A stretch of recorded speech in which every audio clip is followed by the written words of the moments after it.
มาจัดไปตามคำสัญญามื้อนี้จะมาซุ่มสกิลลีเจนด์ให้เบิ่งเนาะว่าขาดอีก60แต้มจะใช้เพชรจากเพชรจึงได้60แต้มนี้ตัวนี้เป็นอดีสำรองอดีที่2เฮาเนาะหากันแรกเลลี่ลีเจนด์ไปมื้อวานนี้จากตู้สตาร์วอร์มื้อนี้เฮาจะมาซุ่มเอาอยู่ในตู้ของมันโดยเฉพาะรอบแรกแฮกมานเติมไป 1,700 เพชรมาติดตามน้ำกันว่าสิเบิดหรือสิล่วงสิได้จักแต้มรู้สึกว่าเกลือหลายซุ่มไปเทื่อละ5มันบ่ค่อยออกแต้มเนาะก็เลยว่าเปลี่ยนใจไปซุ่มเทื่อละอัน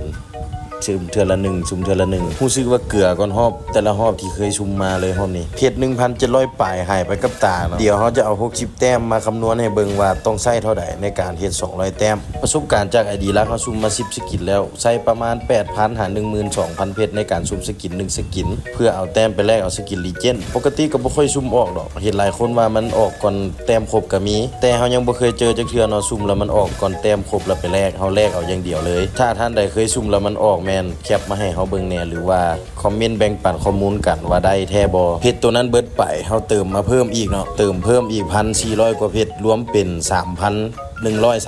เพชรแล้วนี่แต้มเฮาหาก็ขึ้นมา170กว่าแต้ม 3,000 กว่าเพชรหนทางยังอีกยาวไกล 3,000 กว่าเพชรได้30แต้มดีแหละทางเฮาจึงแนะนำว่าถ้าอยากให้คุ้มแม่นไปซุ่มในกิจกรรมต่างๆที่มันมีให้แลกสกิลลีเจนด์ตัวนั้นสิคุ้มกว่าเบิดไปอีก1ห้องละ 1,400 กว่าเพชรเฮาเติมอัดเข้าไปอีก500 กว่าเพชรเพราะว่ามันใกล้จะได้แล้วน่าจะได้เลยรอบนี้เรียบร้อยเนาะได้200แต้มพอดีไว้แลกสกิลลีเจนด์แต่เฮายังบ่ทันแลกเพราะเฮามีแผนว่า ID นี้เฮาจะขายออกเพราะว่าลิ้นลาย ID ลายก็บ่ไหวสิขายออกก็เลยให้คนที่ซื้อไปเลือกเอาเองเพราะว่าตัว Star Wars เฮาก็แลกเลลี่ไว้แล้วเด้บางเทื่อก็สิซุ่มมื้อละ50เพชร50เพชรไปน่าจะประมาณ 2,000 กว่าเพชรเอาสกิน Star Wars 1อัน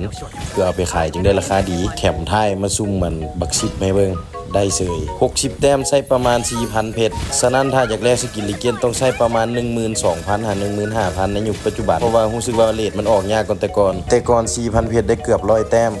4,000 เพชรมาตีเป็นเงินก็ประมาณล้านปลาย2ล้านบ่คุ้มปานใดคันแม่นแต่ก่อนล้านปลาย2ล้านสามารถได้สกิลลีเจนด์1ตัวแล้วแต้มเกิน200แน่นอนปัจจุบันล้านปลาย2ล้านได้แต่60แต้มหรือประมาณ 3-4,000 เพชรเสียดายสกิลลีเจนด์บ่สามารถส่งให้กันได้คือสกิน Star Wars